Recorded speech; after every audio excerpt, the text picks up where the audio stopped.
यो सुबह में revenge of the templated sword hound के पार्ट 2 में तुम सबका स्वागत है। तो जैसा कि पिछले पार्ट के एंड में हमने देखा कि बीकीर एक अनएक्सप्लोर्ड एरिया में चला जाता है एंड वो लड़ता है हेलहाउंड से एंड उधर एक सेरेब्रस आ जाता है और सेरेब्रस एक डेडली अटैक कर देता है बीकीर पर और बीकीर थोड़ा बहुत डैमेज हो जाता है, लाइक कुछ ज्यादा ही डैमेज दिख रहा है हमें। तो देखते हैं आगे क्या होता है। तो शुरू करते हैं बिना किसी देरी। चैप्टर की स्टार्टिंग में बीकीर उठता है और कहता है मैं बेहोश हो गया था सेरेब्रस के एक हेड ऑन अटैक की वजह से। मेरा लेफ्ट हैंड बहुत दर्द कर रहा है, क्या ये फट गया है? और बीकीर देखता है कि उसके हाथ के तो लग चुके हैं। बीकीर कहता है सेरेब्रस इतना डैमेज है, स्टिल मैं ज्यादा घायल हुआ नहीं हूँ बिकॉज ऑफ स्टिक सेरेबर। फिर सेरेब्रस बीकीर पर अटैक कर देता है, बीकीर उससे बच जाता है और यहाँ पे बीकीर समझ जाता है कि अगर उस पर एक और अटैक लगा तो वो मुश्किल ही सर्वाइव कर पाएगा। बीकीर कहता है इवन अगर इस सिचुएशन में कोई वेटेरियन एंटर होता तो वो उससे जितना हो सकता है उतना बेटर ऑप्शन चूज करता और मेरा बेस्ट ऑप्शन है यहाँ से भगना। और बीकीर वहां से भागना शुरू कर देता है। बीकीर बोलता है अगर इंजर्ड ना होता तो मेरी चीथ उड़ा देता अब तक। एंड बीकीर के आगे स्टील फेंस आ जाते हैं बट बीकीर उससे इजीली क्रॉस कर लेता है और बीकीर यहाँ पर एक चीज को ढूंढता है और उसको मिल भी जाती है एंड बीकीर उस चीज तक पहुंच नहीं पाला है और बीकीर की कितनी फटी हुई हमें दिख रहा है। फिर बीकीर एक फ्रंट फ्लिप मारता है जिसे देखिए सिरबरस भी कंफ्यूज हो जाता है। बीकीर कहता है welcome to the cradle of swords Cerberus. And ये बोलते हुए सिरबरस के अंदर बहुत सारी स्वॉर्ड्स घुस गई हैं, मे बी ये स्पेयर्स है स्वॉर्ड, दोनों में से कुछ तो है। बीकीर बोलता है किसे पता था कि मैं ये ट्रैप सिरबरस पर यूज करूंगा, तो क्या इसको इस ट्रैप से कुछ हुआ भी है? और सिरबरस को कुछ तो नहीं बहुत कुछ हुआ है क्योंकि लाइक उसके दो मुंह तो खत्म ही हो गए, तीसरा वाला भी शॉक में है। एंड ये इसलिए हुआ है क्योंकि ब्लडी बीन को जो बीगन एक्सट्रैक्ट किया था उसने वो चीज स्पेयर की नोक पर लगा दी थी जिसकी वजह से वो पॉइजन का काम कर रही है और वो सीधा उनके अंदर घुस चुकी है वो स्पेयर के थ्रू। फिर बीकीर एक और स्पेयर उठाता है और उसे फेंक देता है सिरबरस से और बीकीर गिनती करने लगता है 1 2 3 4 5 6 7 और बीकीर के 7 बोलते ही सिरबरस डाउन हो जाता है। बीकीर कहता है एग्जैक्ट 7 स्टेप्स। तो वो र्यूमर सच थे जो मैंने अभी वुडन स्पेयर फेंका था, वो कोई नॉर्मल स्पेयर नहीं था, वो स्पेयर की नोक ब्लडी मामा के पॉइजन लगा हुआ था। वो अगर एक बार काट भी ले तो बंदा 7 स्टेप चल पाता बड़ी मुश्किल से, तो ये तो फिर भी लग गया उसके। खैर ये अच्छा है कि मैंने इस पेयर पर ये पॉइजन लगा दिया था बचपन में एंड मैं इसकी एनर्जी फील कर पा रहा हूँ और ऐसा लग रहा है कि इसके तीनों सर मर चुके हैं एंड सिर्फ इसकी डेथ का रीजन सिंपल होगा।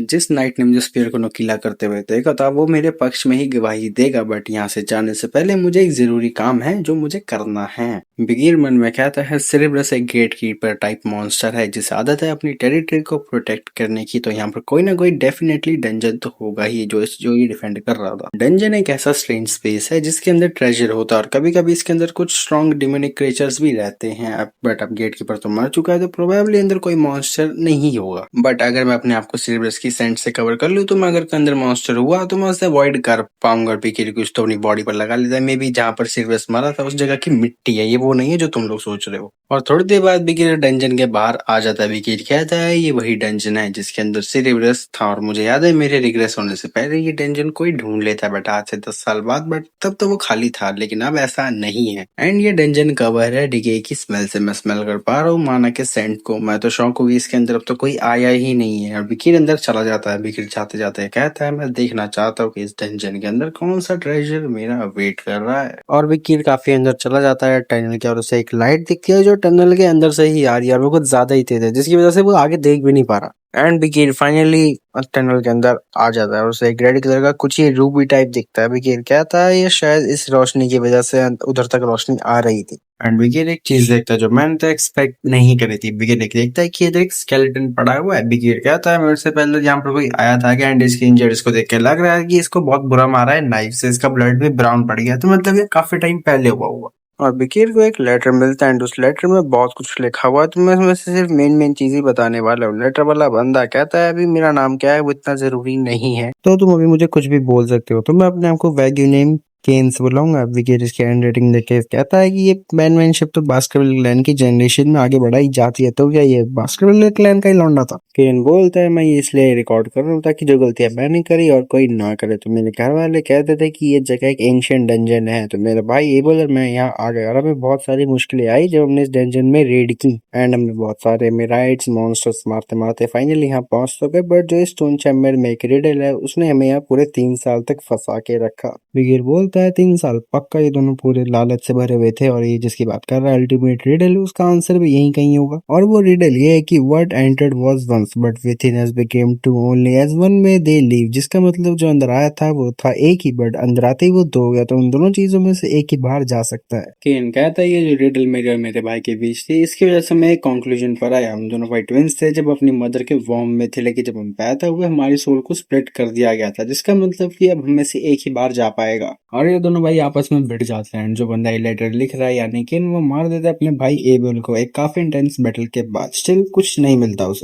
केन कहता है मैंने उसको मार दिया था, डेफिनेटली मैं एक हो गया था, स्टिल मुझे कोई रिवॉर्ड क्यों नहीं मिला, और तभी मैं एक बहुत तगड़े रिग्रेट के साथ यहाँ से चला गया। अगर यहाँ पर कोई ब्रेव डिसेंडेंट्स आते हैं तो मैं तुम लोगों से यही बोलूंगा कि इस जगह से जल्दी निकलो। ये केव बस लोगों को लालच में डुबा देती है और डेमोनिक केव में तुम्हें कुछ नहीं मिलने वाला। और इसी के साथ इसका लेटर एंड होता है। विकीर कहता है तो बेसिकली ये लड़ू कहना चाह रहा है कि इसने सब टास्क कंप्लीट करे, स्टिल इससे कुछ नहीं मिला, बट मैं किसी का ट्विन नहीं हूँ। स्टिल मुझे डंजन ने वही वाला रिडल दिया है जो उन दोनों को दिया था, जिसका मतलब कि केन और एबल ने रिडल को गलत करा था। सोच विकीर एक ऐसा डंजन जिसको कोई रेड नहीं कर सकता, ऐसा कोई डंजन एग्जिस्ट ही नहीं करता। और विकीर एबल के स्केलेटन को देख के समझ आता है इस रिडल का आंसर क्या है। मे भी तुम लोग समझ जाओगे इस फाइनल को देख के। फिर विकीर कहता है एबल और केन एक अनलकी ब्रदर्स थे, क्योंकि वो दो लोग यहाँ पर आए थे तो इसलिए वो इसी चीज में फंस के रह गए। एंड ये डार्क टनल कॉन्ट्रास्ट करती है ब्राइट स्टोन चैम्बर के साथ। तो इस रिडल का आंसर है डंजन इटसेल्फ। मतलब कि जब हम इस टनल के अंदर आए थे तब अंधेरा था, लेकिन जब हम स्टोन चैम्बर तक पहुंचे उसकी रूबी की शाइनिंग की वजह से हम दो गए और बिकीर रूबी को क्रश कर देता है बोलते हुए। बिकीर कहता है अगर फिर से अंधेरा हो जाए तो स्टोन चैम्बर का फाइनल स्टेज अनलॉक हो जाएगा। और इस रिडल का आंसर है मेरी शैडो। आई गेस तुम सब समझ गए होगे अब तक इस चीज का आंसर।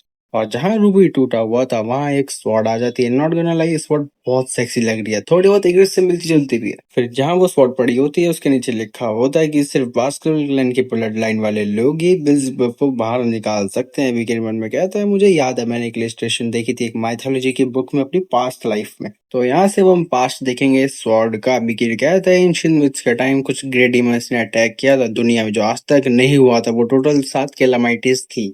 थे तो बहुत सारे मेन साथ ही। तो बिगिर यही कहना चाह रहा है। बिगिर कहते हैं उन 7 कैलामाइट्स को रोकने के लिए 7 ग्रेट क्लैन के लीडर्स एक साथ आए थे और हर एक लीडर एक डीमन कॉन्स्टिट्यूशन से भिड़ा था। उस टाइम जो डीमन बास्केटबॉल क्लैन के लीडर से भिड़ा था वो था ग्लूटोनी ऑफ बील्सबर्ग। एंड व्हील्सबर्ग के जो हिस्से थे उन्हें बास्केटबॉल क्लैन में ही सील कर दिया था। एंड उसकी डीमनी की एनर्जी की वजह से मॉन्स्टर इकट्ठा होते थे। कम से कम कहानियां तो यही कहती हैं, लेकिन आज के टाइम में उस चीज पर कोई यकीन नहीं करता। बट लेजेंड्स की एक बात सच थी कि ये स्वॉर्ड डीमंस के हाथों में लग जाती है, जिसकी वजह से बहुत सारे ह्यूमंस मारे गए थे बैटलफील्ड के। लेकिन इस लाइफ में ऐसा कुछ नहीं होगा। तो ये था इस स्वॉर्ड का पूरा पास्ट। और मैं इसे गिल्सबर्ग नहीं बोलने वाला, सिर्फ स्वॉर्ड ही बोलूंगा। गिल्सबर्ग थोड़ा ना मजा नहीं आ रहा बोलने में। और विकीर उस स्वॉर्ड को बाहर खींचना शुरू कर देता है, बट स्वॉर्ड उसके हाथ में ही घुस जाती है। और विकीर कहता है आखिर मैं कितना स्ट्रांग बन जाऊंगा इस लाइफ में।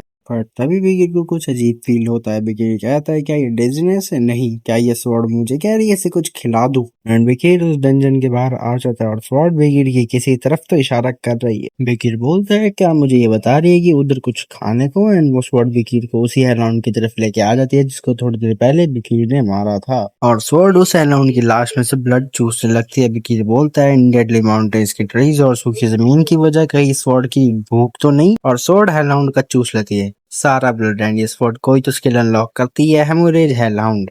विकीर कहता है क्या इसकी कोई यूनिक स्किल है? कहा जाता है कि इसकी स्वॉर्ड की एबिलिटी है अपनी एनिमीज की टेक्निक्स को अपना बनाने की। एंड ये स्वॉर्ड अनगिनत स्किल्स को अपना बना सकती है और जिनकी ये स्किल लेती है वो डिस्ट्रॉय हो जाते हैं। बट आई गेस मैं कुछ स्किल ऑब्जॉर्व करता हूँ इस हेलहाउंड से, क्योंकि ये एक लाश है। और ये स्वॉर्ड फिर पागल हो जाती है। मे बी ये सेरेबरस की बॉडी के पास लेके जाती है विकीर को, उसका ब्लड पीने लगती है। विकीर कहता है तुम इसे सारा नहीं खा सकते यार, अब मुझे थोड़ी मुश्किलें आएंगी अपने आप को एक्सप्लेन करने में कि इसकी लाश इतनी डैमेज्ड हुई कैसे। और विकीर 2 स्किल और गेन कर लेता है, incinerate Cerberus, rapid regeneration, brown art, norvegicus. विकीर स्किल्स को देख के कहता है रैपिड रीजनरेशन, क्या इसने उस चूहे की लाश को भी खा लिया जो सेरेबरस के नीचे दबी हुई? और इसी के साथ ये एग्जाम एंड होता है। हाँ, मतलब ये पूरा 1 महीना हुआ नहीं है, बट विकीर का काम हो गया तो सीधा 1 महीने के बाद का सीन देखते हैं। नरेटर बोलता है जो सारे अकाउंट्स वापस आ गए थे एंड इवैल्यूएशन के हिसाब से जो वो लोग डिमोसी कॉप्स लाए थे उनको हमने क्राफ्ट कर दिया था शील्ड स्वॉर्ड्स नेकलेस एक्सेट्रा में। बट उनमें से एक यंग हाउंड एक ऐसा डिमोनिक क्रीचर की लाश लाया था जिसे देख के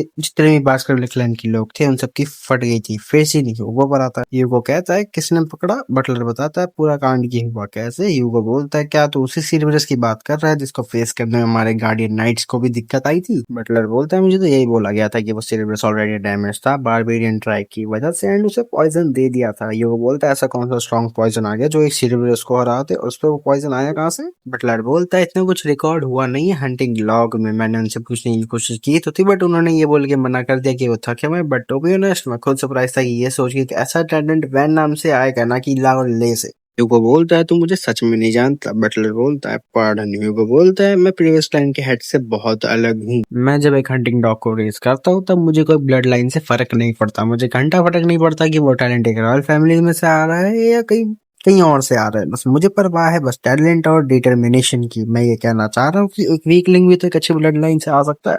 फिर विकीर को वहां बुलाया जाता है। ह्यूगो विकीर से कहता है मैंने सुना है कि तूने एक सिलेबस को मार दिया था एग्जाम में तो तूने उसे मारा कैसे। विकीर बोलता है मैंने उसे चॉकलेट खिला के मारा था क्योंकि चॉकलेट एक पॉइजन का काम करती है टॉप टाइप मॉन्स्टर्स पर। बटलर बोलता है अच्छा तो आपने इसलिए चॉकलेट्स मांगी थी। विकीर बोलता है हाँ।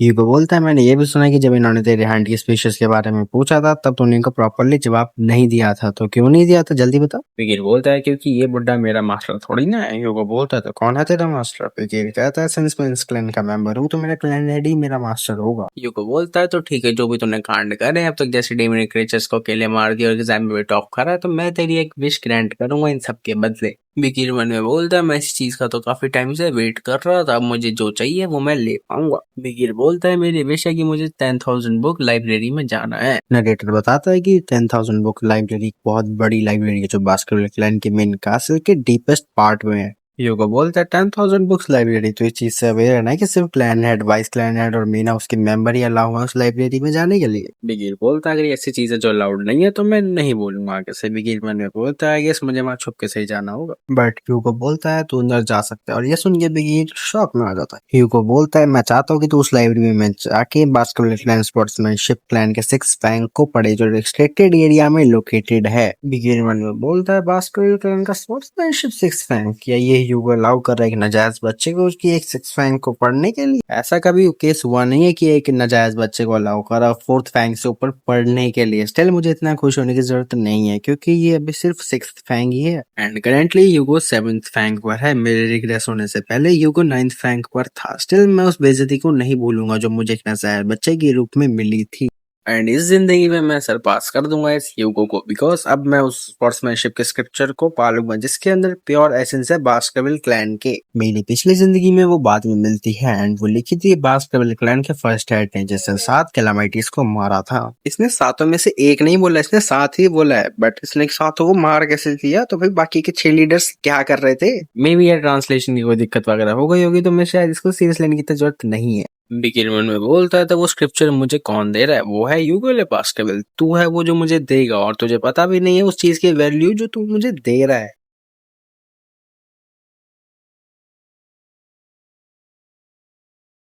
फिर बिगेर लाइब्रेरी में आ जाता है एंड वो 6 फैंग ढूंढ रहा है और वो उसे मिल जाती है। बिगेर कहता है मैं श्योर हूँ कि वो ह्यूगो ने मुझे अलाउ करा इसे पढ़ने के लिए क्योंकि उसे लगता है कि 8 साल का बच्चा एक दिन में पूरी बुक थोड़ी याद कर सकता है। वैसे भी मेरे रिग्रेशन होने से पहले मैंने फर्स्ट फैंग से लेके 4th फैंग तक सारी थ्योरीज पढ़ी थी पागलों की तरह। फिर मैंने 5th फैंग को गेस करना खुद से शुरू कर दिया जो कभी मुझे सिखाया ही नहीं। और बास्केटबॉल स्पोर्ट्समैनशिप के जो लेवल है वो डिफाइन होते हैं फैंग से जैसे लेवल 1 फर्स्ट फैंग होता है लेवल 2 सेकंड फैंग होता है। वैसे भी मुझे इससे घंटा फर्क नहीं पड़ता मेरा अलग बोला है आने का। बिकिन फिर लाइब्रेरी के मेन गेट पर आ जाता है। गार्डियन नाइट बोलता है तो आप इतनी जल्दी जा रहे हो स्पोर्ट्समैनशिप स्क्रिप्चर्स तो अंदर जाके है ना काफी। बिकिन बोलता है मेरा काम खत्म हो गया है यहाँ मेरा प्लान है कि मैं दूसरे स्क्रिप्चर को पढ़ूंगा तो आप मेरी टेंशन मतलब अपना काम कर सकते हो। और बिकिर लाइब्रेरी के फर्स्ट फ्लोर पर आ जाता है एंड बिकिर को वो ढूंढने के बाद वो चीज मिल जाती है जो वो ढूंढ रहा था जिसका नाम है लर्किंग एमिडिटी। बिकीर कहता है ये एक ऐसा बेसिक स्क्रिप्चर है जो बास्केटबॉल क्लैन के बच्चों ने भी नहीं पढ़ा है क्योंकि इसके पेज फटे हुए इसलिए यहाँ ऐसे ही पड़ी हुई है, लेकिन मैं जानता हूँ इसकी असली कीमत। और हम इस बुक का पास देखेंगे जिसको मैं शॉर्ट में ही रखने वाला हूँ। बिकीर कहता है मेरे रिग्रेस होने से पहले मैं जिस साउंड यूनिट का पार्ट था तो हमें वहाँ एक डंजन मिला जो डेडली माउंटेन्स के बॉर्डर पे था। उसमें एक रेलिक मिला जो स्पोर्ट्समैनशिप का स्क्रिप्चर का था एंड वो एक फटा हुआ पेज था। फिर योगो ने बहुत से लोगों को काम पर लगा दिया था इसी पेज की मैचिंग बुक ढूंढने के लिए इसी लाइब्रेरी के अंदर। एंड इसी बुक में लिखा हुआ है कि 10th फैंग को ड्रॉप कैसे करते हैं। 10th फैंग की वजह से यूगो का दिमाग खराब हो गया था तो उसने हाउंड्स को भेज दिया बाकी के 6 पेज ढूंढने के लिए। और वो जो बाकी के 6 पेज थे वो हर एक पेज हर एक क्लैन में था जिसकी वजह से ह्यूगो ने ऑलमोस्ट वॉर ही डिक्लेयर कर दी थी, लेकिन बहुत सारे हाउंड्स के सेक्रीफाइस के बाद उसे वो सारे पेज मिल जाते हैं। एंड इतना सब करने के बाद रिवॉर्ड मिला सिर्फ एक गुड जॉब। जिसने उन सारे पेजेस को फेच किया था वो मैं था। मुझे सब कुछ याद है उन पेजेस के बारे में। और बिकीर इस बुक पर इतना ध्यान लगाया था जिसकी वजह से इसको पता नहीं चलता कि रात से सुबह हो गई है। बिकीर बोलता है मैं उन गार्डियन नाइट की प्रेजेंस को सेंस नहीं कर पा रहा हूँ, जिसका मतलब कि वो यहाँ आसपास नहीं है। फिर बिकीर किसी चीज को एक्टिवेट करता है एंड जो उसके आगे बंदा खड़ा हुआ है उस पर वो इजिली फोर्स फैंग तक इजिली अटैक लैंड कर देता है। बिकीर मन में बोलता है काफी मेहनत के बाद मैं हाईएस्ट रैंक ग्रेजुएट और तक पहुंच गया था, बट स्टिल मुझे नीची नजरों से देखा जाता था बाई मेन हाउस बिकॉज मैं स्वॉर्ड्समैनशिप में ज्यादा फिट नहीं बैठता था। एंड एक ही रीजन है कि मैं कभी फोर्थ फैंग से ऊपर नहीं जा पाया क्योंकि मैं एक नाजायज बच्चा था। फिर भी कीर कहता है मैंने सक्सेसफुली फिफ्थ फैंग को ड्रॉ कर लिया। इफ मैं अपना माना बूस्ट कर पाऊं तो मैं फिर से उसी लेवल पर आ जाऊंगा जब मैं रिग्रेस होने से पहले था। And sword graduate completely different level पर है। एक स्वॉर्ड एक्सपर्ट के मुकाबले जब कैसियस और लिक्विड फॉर्म में बदल जाता है तब एक अलग ही लेवल पर चला जाता है। अगर मैं अपना दिमाग इसमें और लगा दूं तो मैं फेस कर पाऊंगा ग्रेजुएटेड मीडियम रैंक वाले पर्सन को। असली प्रॉब्लम तो ये है कि मुझे ह्यूगो के सामने अपनी कितनी पावर को रिवील करना चाहिए, ना ही ज्यादा ना ही कम। मुझे एक लेवल पर ही रहना उसके आगे ताकि मैं उसके सारे बेनिफिट्स के एल लगा दूं। और ये बोलते हुए इस मैग्नीफाइंग ग्लास से वो बुक ही जला दी। बिकीर कहता है इसी के साथ ह्यूगो और उसके हाउंड्स के 10th फैंग तक पहुंचने के सपना ही रह जाएगा। फिर वो दोनों गार्ड्स भी वहां जाते हैं। गार्ड बोलता है यंग मास्टर बिकीर आपने ये क्या करा। बिकीर कहता है सॉरी मैंने गलती से इस बुक को जला दिया मैग्नीफाइंग ग्लास से। फिर यहाँ की थोड़ी बहुत बातचीत होती है जो बिल्कुल इंपॉर्टेंट नहीं है। सीन फिर ह्यूगो पर आता है। ह्यूगो बिकीर से बोलता है तो तुझे क्या फील हुआ है वो। बिकीर बोलता है तो वार्म शब और थोड़ा सॉफ्ट एंड वेवी भी। ये सुन के बटलर और ह्यूगो के भाई दोनों शॉक में चले जाते हैं। बटलर बोलता है क्या ये ऑरा है। और ऑरा का मतलब है कि एक चीज जो फाइनली एंटर हो गई है स्वॉर्ड की दुनिया में। इवन प्रोडिजीज जो बिना रेस्ट करे ट्रेन होते हैं उन्हें भी एटलीस्ट लो रैंक स्वॉर्ड एक्सपर्ट बनने में। ह्यूगो बोलता है क्या तो अपने फादर को दिखाएगा कि ये क्या है। बिकीर बोलता है ऑफ कोर्स। फिर सीन स्टेडियम पर आता है जिधर एक तरफ ये सारे बच्चे और दूसरी तरफ अपना बिकीर खड़ा हुआ है। बटलर ह्यूगो से बोलता है क्लैनेट तो आप कैसे टेस्ट लोगे यंग मास्टर बिकीर की स्किल्स का। ह्यूगो बोलता है एक डिमोनिक बीस्ट जो सुटेबल होगा बिकीर के लिए। और उस डिमोनिक बीस्ट को लाया जाता है स्टेडियम में जिसकी डेंजर रेटिंग C+ है और ये भूखा भी है काफी टाइम से। ह्यूगो बोलता है अगर कुछ हुआ तो गार्डियन नाइट्स आ जाएंगे बीच में। और ऑर्क की चैन खोल देता है वो बंदा। ऑर्क बिकीर को अप्रोच करता है बट बिकीर उसका लेफ्ट हैंड काट देता है। और ये सब देख के ऑर्क भी शॉक में है। बिकीर बोलता है तो क्या ये देख के शॉक में है कि इसकी bleeding for the first time रुक नहीं रही और ऑर्क की यूनिक स्किल रैपिड रीजनरेशन भी एक्टिवेट नहीं हुई है। और जितने भी बच्चे वहां पर हैं उन सबकी फटी हुई है बिकीर को देख। एंड बिकीर ऐसा कुछ एक्टिवेट करता है जिसे देख के बटलर और ह्यूगो दोनों शॉक में हैं। बिकीर एक्टिवेट करता है और ब्लेड और बिकीर एक ही अटैक में उस ऑर्क की खोपड़ी खोल देता है। बिकीर को देख के बटलर ह्यूगो से बोलता है ये एक लो रैंक स्वॉर्ड एक्सपर्ट है and by the way congratulation clan head finally इस जनरेशन का जीनियस आ चुका है। ह्यूगो बोलता है तुझे ये लगता है क्या। बटलर बोलता है इवन जितने भी क्लैन हैं उन सब में भी ऐसा कोई जीनियस पैदा हुआ नहीं है। ह्यूगो बोलता है रुक जा बटलर थोड़ा ध्यान से देख वो ऑर्क थोड़ा ऑड था। बटलर बोलता है क्या मतलब है आपका। ह्यूगो बोलता है ऑर्क की स्पेशलिटी इंक्रेडिबल रीजनरेशन है बट ये वाला तो ब्लीड करने से ही नहीं रुक रहा था तो वो लड़ू इसलिए जीत गया क्योंकि वो ऑर्क वीक हो गया था। बटलर मन में बोलता है ये भड़वा कभी खुद से खुश हो ही नहीं सकता और कभी सच नहीं कह सकता। बिकीर कहता है वेट फादर क्या ऑर्क से और कुछ ज्यादा स्ट्रॉन्ग है आपके पास। और इसी के साथ ये चैप्टर और वीडियो दोनों एंड होती हो भी इस कमेंट से बताओ ये वीडियो कैसी लगी। और मे भी हो सकता है कि अगले हफ्ते आयरन ब्लेडेड स्वॉर्ड हाउंड की वीडियो ना आए क्योंकि मैं बाहर जा रहा हूँ शहर से, बट मैं कोशिश करूंगा कि वीडियो आ जाए। एनीवेज लाइक सब्सक्राइब शेयर करना मत भूलना। मिलते हैं अगली वीडियो में, तब तक के लिए सायोनारा।